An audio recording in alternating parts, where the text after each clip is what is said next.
فأعوذ بالله من الشيطان الرجيم بسم الله الرحمن الرحيم ولا تصل على أحد منهم مات أبدا ولا تقم على قبره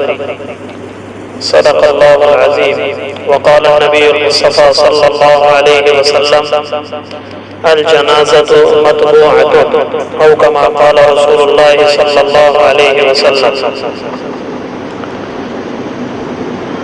معزز حاضرین،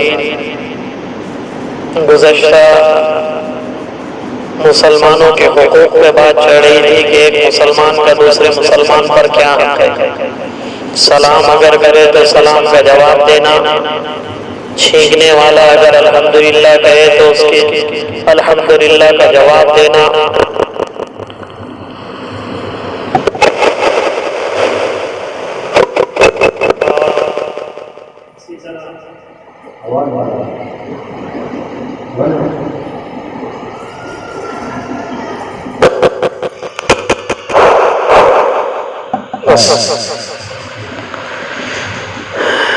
اسی طریقے سے کوئی بیمار ہو جائے تو اس کی عیادت کو جانا. ان سارے حقوق میں ایک حق یہ ہے کہ اگر کسی کا انتقال ہو جائے، مسلمان ہے تو اس مسلمان کے جنازے میں شریک ہو کر اس کے پیچھے پیچھے چلنا، کیونکہ زندگی اور موت سب کے ساتھ لگی ہوئی، ہر ایک کے ساتھ یہ معاملہ ہوگا. اس لیے نماز جنازہ فقہا نے لکھا ہے کہ یہ فرض کفایہ ہے. کسی مسلمان کا انتقال ہو جائے تو اگر اس محلے بستی کے چند لوگ مل کر اگر نماز پڑھ لے تو سب سے یہ ذمہ ساقط ہو جائے گا. اسی لیے اس کی فضیلتیں بھی بیان کی گئی. جناب محمد رسول اللہ صلی اللہ علیہ وسلم نے ارشاد فرمایا کہ جو آدمی نماز جنازہ پڑھے اور کفن دفن تدفین تک اگر وہ اس کے ساتھ جا رہا ہے، اللہ کے نبی نے فرمایا وہ ثواب کے 2 قیراط لے کر لوٹتا ہے. اور اگر صرف نماز جنازہ پڑھے اور ساتھ میں نہ جائے تدفین تک بلکہ واپس آ جائے تو وہ ثواب کا 1 قیراط لے کر لوٹتا ہے. قیراط کسے کہتے ہیں؟ اللہ کے نبی نے فرمایا کہ وہ احد کے پہاڑ کے برابر اتنا قیراط ایک ہوگا، اور جس کا عموماً وزن کے اعتبار سے ہمارے یہاں پہ وسق اور کلو وغیرہ کے اعتبار سے ہوتا ہے، لیکن یہ جو قیراط ہے یہ قیراط احد کے پہاڑ کے برابر ہوگا. ایک تو مسلمان کا حق بھی بتایا، دوسرا اس کے ساتھ چلنا، اس کے پیچھے چلنا، اس پر اتنا اللہ نے اجر بتایا، اللہ کے نبی نے اجر بتایا. اس لیے ایک حق یہ بھی ہے مسلمان کا کہ اگر کسی کا انتقال ہو جائے تو اس کی نماز جنازہ پڑھے. اور نماز جنازہ پڑھنے میں چونکہ سب کو پتہ ہی ہے کہ 4 تکبیرات ہوتی ہے، لیکن اللہ کے نبی سے بعض روایتوں میں 9 تکبیرات بھی ثابت ہے اور کبھی 7 تکبیرات بھی ہے. لیکن جس وقت اللہ کے نبی دنیا سے پردہ فرما گئے اس وقت عموماً اللہ کے نبی نے 4 ہی تکبیریں کہی. اس لیے جو نیت ہم کرتے ہیں میت کی مغفرت کے لیے میں یہ نماز جنازہ پڑھ رہا ہوں 4 تکبیروں کے ساتھ، 4 تکبیریں. اور یہ اللہ کے نبی کا بھی معمول ہے، صحابہ کا بھی بعد میں یہی معمول چلا. اور اس کے نماز کا طریقہ یہ ہے کہ سب سے پہلے تو نیت کرے کہ میں یہ نماز جنازہ پڑھ رہا ہوں، میں نماز جنازہ پڑھ رہا ہوں خاص واسطے اللہ کے اس میت کی مغفرت کے لیے. اور پھر اللہ اکبر بول کر کانوں سے ہاتھ اٹھا کر پھر باندھ لے. پہلی تکبیر کے بعد ثنا پڑھنا ہے. بعض روایتوں میں سورہ فاتحہ کا بھی آیا کہ اللہ کے نبی نے سورہ فاتحہ بھی پڑھی. تو اگر کوئی ثنا کی جگہ پہ سورہ فاتحہ بطور دعا کے پڑھتا ہے،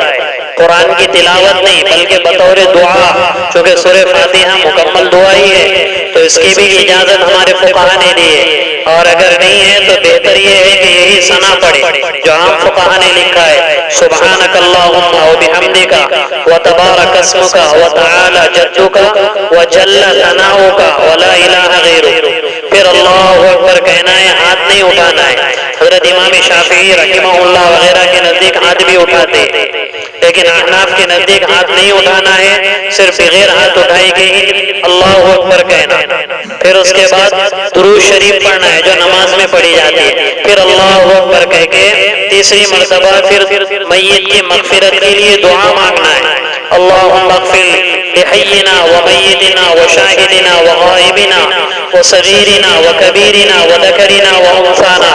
اللہم من احییتہ منا فاحیہ علی الاسلام ومن توفیتہ منا فتوفہ علی الایمان۔ اور بھی حدیث کی کتابوں میں الگ الگ دعائیں وارد ہوئی، تو چاہے وہ دعا پڑھے چاہے یہ دعا پڑھے، نقی کما ینقی الثوب الابیض من الدنس وباعد بینی وبین خطایایا، اور بھی لمبی لمبی دعائیں، پھر اللہ اکبر کہہ کر سلام پھیر دینا ہے۔ پھر اس کے بعد جو فضیلت کی چیز ہے وہ یہ ہے کہ جنازے کو اٹھا کر چلنا، جنازے کے ساتھ ساتھ چلنا، اس لیے بعض ائمہ کے نزدیک جیسا حدیث سے ثابت یہ بھی ہے کہ 3 ہی مرتبہ بعض جنازے کو اللہ کے نبی نے کندھا دیا، یعنی مطلب آگے سے ایک نے ایک پکڑے اور پیچھے 2 پکڑے، لیکن بہتر یہ ہے کہ 4 کندھا دے، اور بعض روایتوں میں یہ بھی فضیلت ہے کہ جب بھی ایک کندھا دے گے تو 10 قدم چلے، پھر اس کے بعد دوسرا کندھے کو 10 قدم، پھر پیچھے والا کندھا 10 قدم، پھر چوتھا کندھا 10 قدم، یہ مستحب ہے، بہتر ہے، 10 قدم پر اللہ 10 گناہوں کو معاف کر دے۔ اور جب اٹھائیں گے ہم تو ڈائریکٹ اس کو کندھے پر نہیں رکھنا ہے، بلکہ وہ لکڑی کو اپنے ہاتھ میں رکھ کر ہاتھ کو کندھے پر رکھنا ہے، ورنہ بعض لوگ صرف اٹھاتے ہیں اور اس کو کندھے پر رکھ کر آگے چلتے جیسے کوئی سامان اٹھایا ہوا، چونکہ میت کا اکرام اور احترام ہے، اس لیے اس کو ہاتھ میں لینا ہے اور ہاتھ کو کندھے پر رکھنا ہے، اور اس طرح پہلے دائیں طرف پھر بائیں طرف پھر پیچھے دائیں طرف پھر بائیں طرف،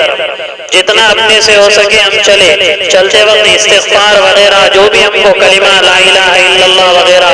سب پڑھنا ہے، دل میں زور سے پڑھنا مکروہ ہے، بلند آواز سے نہیں پڑھا جائے گا، اور بعض مرتبہ ہلکے جنازے ہوتے ہیں، بعض مرتبہ وزنی ہوتے ہیں، تو یہ ان کے اعمال کے اعتبار سے ہوتا ہے، کیونکہ جنازوں میں شرکت ہوتی ہے فرشتوں کی۔ حضرت صاحب ابن معاذ رضی اللہ تعالیٰ عنہ کے جنازے میں اتنے فرشتے آ گئے تھے کہ اللہ کے نبی نے فرمایا، اس طرح پنجوں پر چڑھ رہے تھے اللہ کے نبی، صحابہ نے عرض کیا یا رسول اللہ پنجوں پر چڑھ رہے، کہنے لگے اتنی کثرت سے فرشتے آئے، تقریباً 70,000 فرشتے اس کے جنازے میں آئے، اسے کبھی ہلکا اور بھاری، اسی لیے روایتوں میں آتا ہے اگر وہ جنازہ ان کانت صالحتان اگر نیک ہوتا ہے تو کہتا ہے فقدمونی، ارے جلدی جلدی مجھے لے کر چلو، یہ دنیا دھوکے کا گھر ہے، مجھے میرے رب کے حوالے کرو، کیونکہ جنت کے مشاہدے اللہ اسے کرا دیتے۔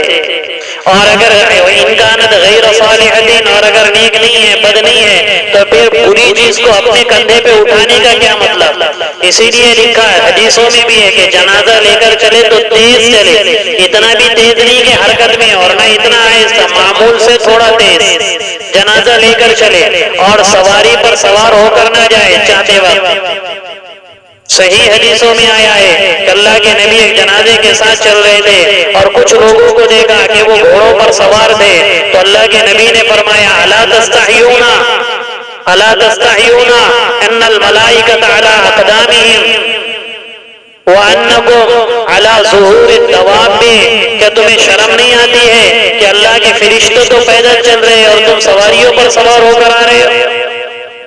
اس لیے سواریوں پر سوار، ہاں کوئی مجبوری ہے، گھٹنوں کی تکلیف ہے، مجبوری ہے، کوئی بہت زیادہ دور جانا ہے تو پھر سواری پر سوار ہو کر جائے، اور پھر آگے بھی نہ جائے بلکہ یا تو دائیں بائیں چلے یا پیچھے چلے، کیونکہ یہ اکراماً ان کو پیچھے اس لیے چلنا ہے کہ وہ ہم جو لے جا رہے اللہ کے عالی دربار میں اس بندے کو لے جا رہے، اور سر آگے ہو پیر پیچھے ہو، جہاں پر بھی لے کر جائے سر آگے رہے گا اور پاؤں پیچھے رہے گا،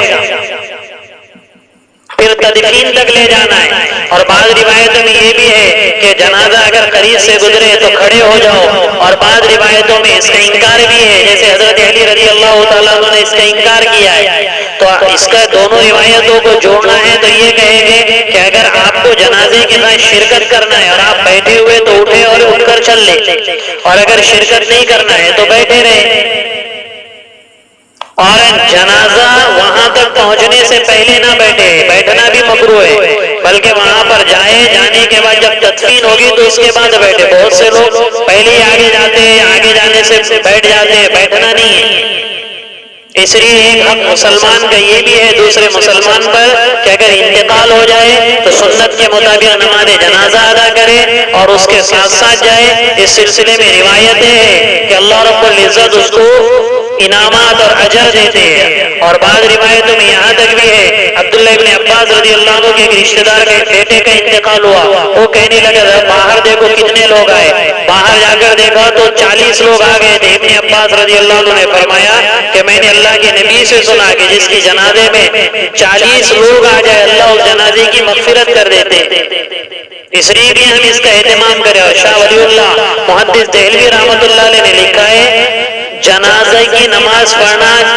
جنازے کی مغفرت کے لیے کہ ہماری دعا کی برکت سے اللہ اس کی مغفرت کرے گے، لیکن بعض جنازے اتنے نیک ہوتے ہیں کہ ہم اگر وہ جنازہ پڑھیں گے تو پڑھنے سے اللہ پڑھنے والوں کی مغفرت کر دیتے۔ بعض اتنے نیک جنازے ہوتے ہیں، اسی لیے ہم اس کا اہتمام کریں گے اس کی فکر انشاءاللہ۔ اللہ عمل کی توفیق عطا فرمائے۔ وما توفیقی الا باللہ۔